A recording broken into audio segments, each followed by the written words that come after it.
Hello students, how are you? I hope you all are fine at your homes. I am Suman Agarwal, your geography and economics teacher.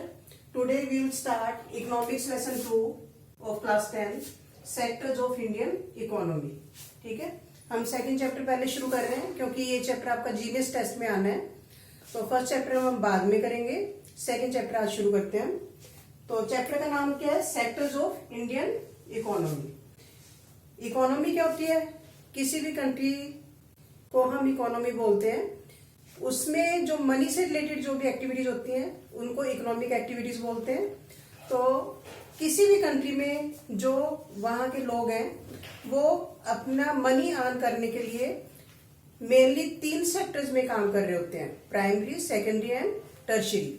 ठीक है, तो इस chapter में हम तीनों sectors जो economy के हैं उनके बारे में पढ़ेंगे.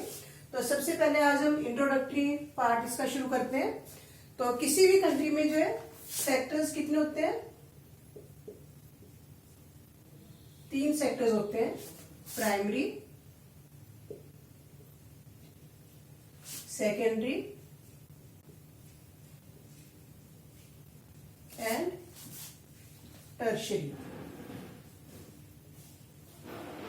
यानी कि किसी भी कंट्री में जो लोग हैं वो मनी अर्न करने के लिए या तो प्राइमरी सेक्टर में काम कर रहे होंगे या सेकेंडरी सेक्टर में या टर्शियरी सेक्टर में. ठीक है, तो इसमें डिफरेंस क्या है? सबसे पहले हम ये देखते हैं कि प्राइमरी सेक्टर कौन सा होता है, सेकेंडरी कौन सा होता है और टर्शियरी सेक्टर कौन सा होता है. प्राइमरी सेक्टर को हम एग्रीकल्चरल सेक्टर भी बोल सकते हैं. एग्रीकल्चरल सेक्टर क्यों बोलते हैं? क्योंकि इसमें ज्यादातर जो एक्टिविटीज हैं वो एग्रीकल्चर से रिलेटेड होते हैं. एग्रीकल्चरल सेक्टर को हम प्राइमरी सेक्टर बोल सकते हैं. तो प्राइमरी सेक्टर जो है वो मेनली किस पे डिपेंडेंट होता है? नेचर पे. मतलब जो भी लोग नेचर से रिलेटेड एक्टिविटीज से कनेक्टेड होते हैं, जैसे एग्रीकल्चर करना या मिनरल्स एक्सट्रैक्ट करना या एनिमल हस्बेंड्री करना, एनिमल्स को पालना. तो इस तरह की एक्टिविटीज जो कि नेचर से जुड़ी हुई है उन सारी एक्टिविटीज को हम क्या बोलते हैं? Primary sector. अब इसमें जैसे हम एग्जांपल देते हैं, जैसे कॉटन प्रोडक्शन है या शुगर केन प्रोडक्शन है. तो कॉटन और शुगर केन की जो प्रोडक्शन है वो उसमें हमने नेचर को यूज किया, इसलिए ये सेक्टर किससे कनेक्टेड है? प्राइमरी सेक्टर से. ठीक है, तो और इसका दूसरा नाम क्या है? Agricultural sector. ये भी आपने ध्यान में रखना है. इसके बाद है सेकेंडरी सेक्टर. ठीक है, सबसे पहले इसको प्राइमरी सेक्टर क्यों बोलते हैं? क्योंकि ये जो है दूसरे सेक्टर्स का बेस है. सेकेंडरी सेक्टर का ये बेस है, इसलिए इसको प्राइमरी सेक्टर नाम दिया है. सेकेंडरी सेक्टर इसको हम इंडस्ट्रियल सेक्टर भी बोल सकते हैं. इंडस्ट्रियल सेक्टर क्यों बोलते हैं? क्योंकि इसमें हम प्राइमरी सेक्टर से जो हमने रॉ मटेरियल ऑब्टेन किया है उसको जो है वो प्रोसेस करके उससे कोई ना कोई चीज बनाई है. तो वो जो मैन्युफैक्चरिंग है वो हम कहां पे करते हैं? इंडस्ट्रीज में. तो सेकेंडरी सेक्टर में सभी टाइप्स की मैन्युफैक्चरिंग जो है वो आती है, इसलिए इसका नाम क्या है? Industrial sector. ठीक है, तो जैसे कि हमने प्राइमरी सेक्टर में कॉटन प्रोड्यूस की, कॉटन से जब हम क्लोथ्स बना लेते हैं, कॉटन से क्लोथ्स बनाना या शुगर केन से शुगर बनाना. ठीक है, ये इसके लिए हमें इंडस्ट्री चाहिए होंगी. तो इस सेक्टर को हम क्या नाम देंगे? Industrial sector. तो प्राइमरी सेक्टर नेचर से रिलेटेड है और सेकेंडरी सेक्टर इसमें ऑल टाइप्स ऑफ इंडस्ट्रीज जो वो आती हैं. इसके बाद है टर्शियरी सेक्टर. टर्शियरी सेक्टर को हम सर्विस सेक्टर भी बोल सकते हैं. इसमें सभी टाइप्स की जो सर्विसेज है, जैसे ट्रांसपोर्टेशन की सर्विस, बैंकिंग की सर्विस, इंश्योरेंस की सर्विस या डॉक्टर की सर्विस, टीचर की सर्विस, सभी सर्विसेज. ठीक है, कोई भी सर्विस है उसको हम टर्शियरी सेक्टर में लेते हैं. तो प्राइमरी और सेकेंडरी सेक्टर को ये सेक्टर क्या देता है? सर्विसेज देता है. तो अब आपको इसमें डिफरेंस क्लियर हो गया कि किसी भी इकोनॉमी में, किसी भी कंट्री में जो लोग हैं या तो प्राइमरी सेक्टर से जुड़े होंगे या सेकेंडरी सेक्टर से या टर्शियरी से.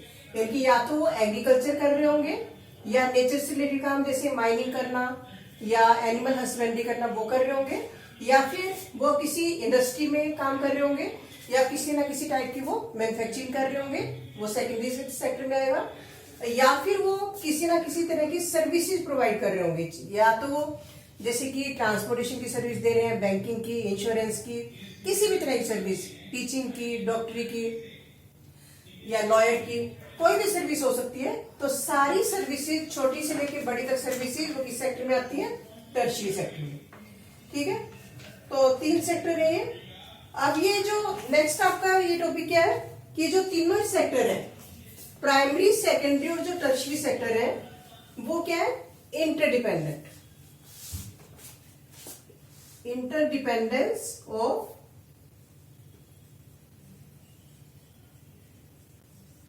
Three sectors. ये जो तीनों सेक्टर्स हैं, जैसे प्राइमरी सेक्टर हो गया, इसके बाद सेकेंडरी सेक्टर हो गया और टर्शियरी सेक्टर हो गया। तो ये तीनों इंटरडिपेंडेंट है। इंटरडिपेंडेंट यानी कि जो एक दूसरे पे डिपेंडेंट है, एक सेक्टर दूसरे के बिना काम नहीं कर सकता। अब जैसे मान लो प्राइमरी सेक्टर का हम एग्जांपल लेते हैं। प्राइमरी सेक्टर क्या है? Agricultural sector. तो एग्रीकल्चर, जो सेकेंडरी सेक्टर है वो प्राइमरी सेक्टर पे कैसे डिपेंडेंट है? जो सेकेंडरी सेक्टर अपने रॉ मटेरियल के लिए, मतलब जो एग्रो बेस्ड इंडस्ट्रीज है उनको रॉ मटेरियल कौन देते हैं? Primary sector. अब मान लो किसी ने कोई इंडस्ट्री लगानी है एग्रीकल्चर पे बेस्ड, मान लो कॉटन टेक्सटाइल इंडस्ट्री लगानी है, तो उसको रॉ मटेरियल कौन देगा? Primary sector. तो in this way secondary sector is dependent on primary sector. Secondary sector is also dependent on tertiary sector, because secondary sector has to transport their things, he has to dependent on tertiary sector। मान लो जैसे किसी industry ने अपने industry में कोई चीज बनाई, उसको उसने ट्रांसपोर्ट करना है, तो किस पे डिपेंडेंट होगा? वो टर्शियरी सेक्टर पे। ठीक है, या उसने कोई लोन लेना है तो किस पे डिपेंडेंट होगा? बैंक पे। तो इस तरह से सेकेंडरी सेक्टर जो है वो प्राइमरी और टर्शियरी पे डिपेंडेंट है। अब प्राइमरी सेक्टर जो वो सेकेंडरी और टर्शियरी पे कैसे डिपेंडेंट है? प्राइमरी सेक्टर जैसे एग्रीकल्चर है, उसको एग्रीकल्चर करने के लिए मॉडर्न टूल चाहिए। तो मॉडर्न टूल्स जैसे ट्रैक्टर है, थ्रेशर्स है, वो या फर्टिलाइजर्स है, तो ये जो सारे कौन देगा? सेकेंडरी सेक्टर देगा, यानी कि इंडस्ट्रियल सेक्टर देगा। ठीक है, और इसी तरह से अगर उसको जो है मॉडर्न तरीके से फार्मिंग करनी है तो वो किस पे डिपेंडेंट है? सेकेंडरी सेक्टर पे। इसी तरह से एग्रीकल्चर सेक्टर टर्शियरी सेक्टर पे कैसे डिपेंडेंट है? मान लो जैसे शुगर केन को ट्रांसपोर्ट करके इंडस्ट्रीज तक लेके जाना है, तो हमें जो एग्रीकल्चर सेक्टर को किसकी जरूरत पड़ेगी? टर्शियरी सेक्टर की। इन this way primary sector is dependent on secondary sector and tertiary sector. इसी तरह से जो टर्शियरी सेक्टर है वो भी प्राइमरी और सेकेंडरी सेक्टर पे डिपेंडेंट है, क्योंकि टर्शियरी सेक्टर जैसे मान लो ट्रांसपोर्टेशन का एग्जांपल हम लेते हैं। अब ट्रांसपोर्टेशन सेक्टर में काम करने वाले जो लोग हैं उनको खाना चाहिए, फूड चाहिए। ठीक है, सर्विस सेक्टर को जो फूड चाहिए, फूड की जो रिक्वायरमेंट है वो कौन पूरी करते हैं? उनकी प्राइमरी सेक्टर। इसी तरह से टर्शियरी सेक्टर में जो इक्विपमेंट चाहिए, मान लो जैसे ट्रांसपोर्टेशन के लिए बसेस चाहिए, ठीक है, तो बसेस की मैन्युफैक्चरिंग कौन करेगा? Secondary sector. तो इस तरह से हमने डिफरेंट एग्जांपल्स के थ्रू देखा कि जो तीनों सेक्टर हैं, प्राइमरी, सेकेंडरी और टर्शियरी, वो अकेले सर्वाइव नहीं कर सकते, वो एक दूसरे पे डिपेंडेंट है। तो this is called interdependence of different sectors. ठीक है, तो ये हमने इंट्रोडक्टरी पार्ट पढ़ा इस चैप्टर का। हमने क्या पढ़ा कि किसी भी कंट्री में 3 सेक्टर्स होते हैं, प्राइमरी, सेकेंडरी और टर्शियरी, और वो तीनों सेक्टर्स एक दूसरे पे डिपेंडेंट है। तो ये आपकी बुक में ये 3 पेज मैंने आपको पढ़ाए हैं। ठीक है, पेज नंबर 19, 20 और 21। तो ये आपने बुक में से रीड करने अच्छे से, और अगर इसमें कोई आपको कुछ भी डाउटफुल लगता है तो आप क्वेरी क्लासेज में पूछ सकते हो, डाउट क्लासेज में पूछ सकते हो। तो ये छोटा सा मैंने इंट्रोडक्टरी पार्ट आपको करवाया है। नेक्स्ट हम पढ़ेंगे इसमें कंपैरिजन करेंगे 3 सेक्टर्स का।